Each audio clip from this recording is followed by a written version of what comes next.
ચલો જય સ્વામિનારાયણ। તો જોઈ શકો છો આ કિલો 2 આદું મમ્મીએ કાપી નાખ્યું છે। આનો ગરમીમાં આદુનો ભાવ વધી જાય એટલે મમ્મી સ્ટોરેજ કરે છે આદું। કેટલું આદું લાયા મમ્મી આજે? 1.5 કિલો। જો 1.5 કિલો આદું લાયા। હવે આદુની અંદર આપણે પેલા શું કહેવાય લાલ મમ્મી મર્યા ને મરી કાળી મરી ઇલાયચી આદુ અને આદુ પીસી નાખો। હા પહેલાં આદુ 4-5 દિવસ સૂકવશે, કમ્પ્લીટ સુકાઈ જાય એટલે મમ્મી વાટી નાખશે। મિક્સર મશીનમાં નહીં પીસતા।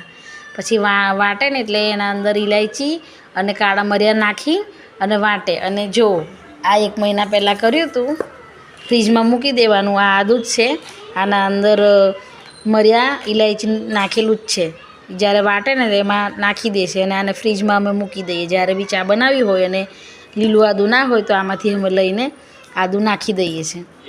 તો હવે ઉનાળો આવી ગયો છે તો આદું મોંઘું થવાનું છે એટલે મમ્મી એડવાન્સમાં આજે આદું લઈ આવ્યા છે। જમાલપુર દર્શન કરવા ગયા તો આદું લઈ આવ્યા છે અને આ સુકવણી કરવાનું કામ કરી રહ્યા છે।